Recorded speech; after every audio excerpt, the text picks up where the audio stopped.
Okay, this is a video for the QKZ VK4 DSD. You just saw the close-up of it. A little bit too long, that close-up. I think I'll trim that down a little bit.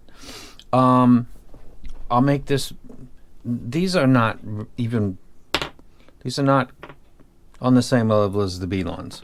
So forget about that. Not even close. That's, come on. I'll go very quickly. Radiohead. Do you guys know Radiohead? I found out about this group when I was doing car audio competition, because this is a very good beat and it's very fast. It's called Packed Like Sardines in a Crushed Tin Box. Used to be a video that started out with water dripping in a sink. I don't know if it was official, but it was just, it's not there anymore. It's got a different video. Maybe that was awesome. 3 stars. The bass slams. I put this on the DX160 and cranked it up. I got it on 60 hertz, 16 dB boost on the PEQ, and went all the way to 100, and it was shaking my ears more than the B-lawn shakes. When it gets to 100, they're both doing about the same, but this has got a plastic housing, so this is like a bass headset that can do for $12. Give me a break. I'd go for the other color, but so something like Radiohead, very, very good. Alice in Chain, Rooster, you guys know about that. I talked about that in a previous video. The cymbal splashes. Now, this is when a video has real good value. Go listen to Alice in Chains, The Rooster, and listen to, the guitar sounds great. Wow, wow, wow, wow, wow, wow, wow, wow, wow, wow. It sounds great. The cymbal splashes are, this is where the frequency graph doesn't really reflect what's going on. It sounds,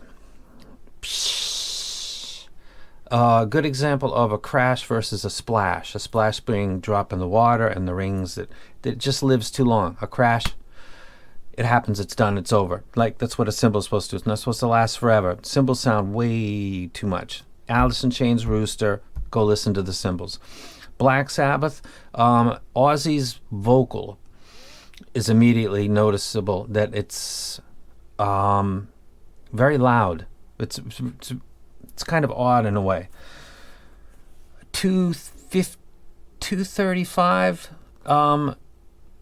You know what? 3 minutes to 325. If you have the QKZ and you have the B-lawns, listen to both of them. Black Sabbath, Sweet Leaf, start at 3 minutes. It's going into some solos. The vocals are out, and you can listen to instruments. Listen to the two. You can go ahead and leave comments below if you want. I thought Black Sabbath didn't sound good. Jay-Z, Big Pimpin'. You're seeing a pattern here. Now remember, yay. Remember, I come from the bass side of audio.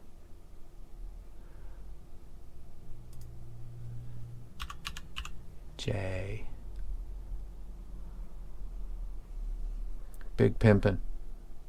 How about we move you over here? Boom. This track right here. This sounds great. Male vocals, bass beat. This is where this is shining. Bob Marley, Stir It Up. I thought that sounded good. The beginning's kind of loud. This is some people really dislike frequency graphs because the way it can kill or create hype. Sometimes frequency graphs don't reflect what you're really hearing. There's some things that are awesome despite what a graph looks like, and then there's the reverse, which is this set, because they graph great, but there's some, they sound harsh is the word I want to use. Harsh. The cymbals and stuff in the upper vocals. Listen to Bob Marley, Stir It Up. Sounds pretty decent. There's a track right after that called Midnight Rovers. I believe it's right after that. Bob Marley. Look at that blunt. Look at you smoking that doobie. Catch a fire. Burn a tree, bro.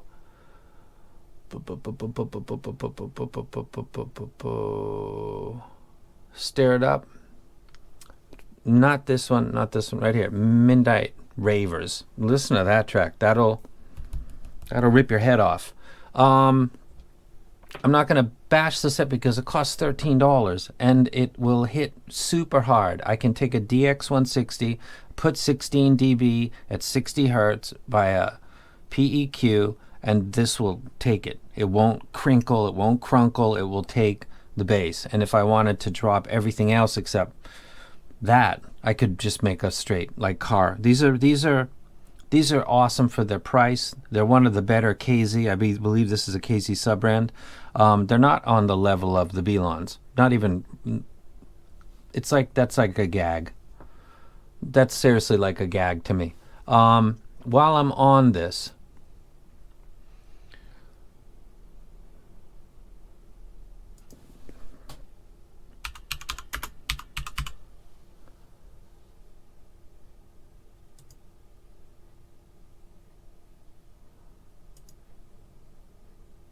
hands fucker.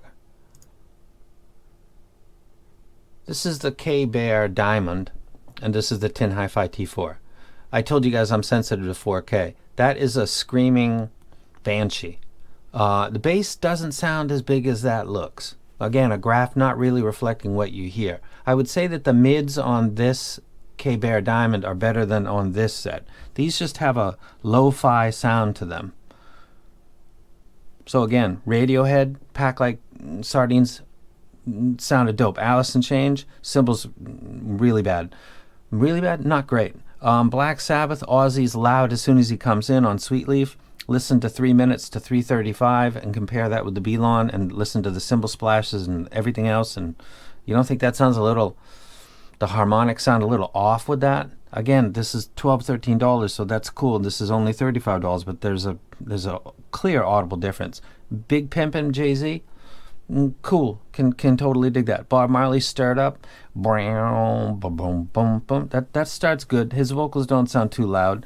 Midnight Ravers, it's gonna rip my head off. I'm not gonna get into this too much because I really don't like getting negative on stuff.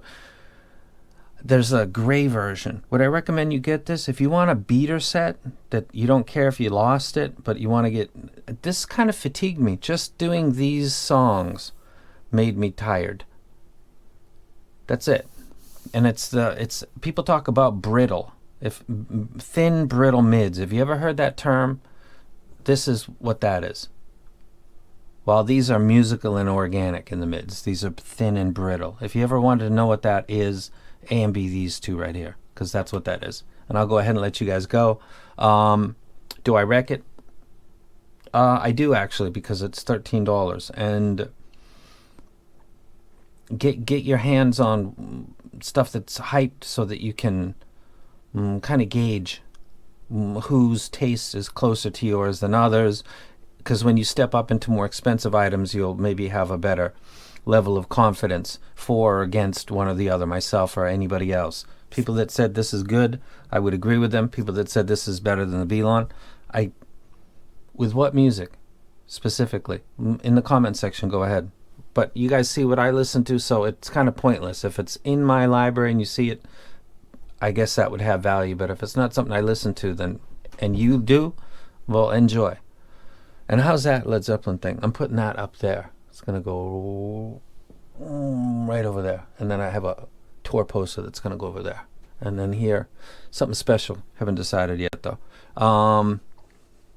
Pewds, you've been asking me forever about the K-Bear. I'm going to give it a review. Don't be disappointed. It's taste, and I've been repeating that I think 4K is my personal 8K. Like, I find offense at 4K. And I'm looking at something that's like pushed up right there. I did the listening before I did the graph. I did the VK4 graph first because I thought, is this wasting my time? And actually that graph looked nice. So I went ahead and did the review and I got into it and thought, that's enough. Okay, I'm done. So that's the VK4. I wreck it for its price. And also for you to experience what thin, brittle mids are. This would be the set I would say that is. The symbols are just wrong. That's all. And you don't need to see something after 8K to have problems with symbols. That's not the graph. Actually, the graph is gorgeous, man. This is a really nice graph. That bass to mid transition, that rise from 1K, that's again 4K. I just noticed that right there. It's my personal thing, I guess. I'd prefer to have that notched, and I don't know. But that looks like a wonderful graph. It doesn't sound as wonderful as the graph looks. So I did this first and then thought, oh shit, let's do this. And then did it, and then it didn't turn out the way I thought. And then the K-Bear was the opposite. Listened to it first, thought something, it's kind of shouty. Bass didn't sound as much as bad as the graphs, and then not bad. And then the build quality and everything. Anyway, it'll get its own review. But we're done. I'm out.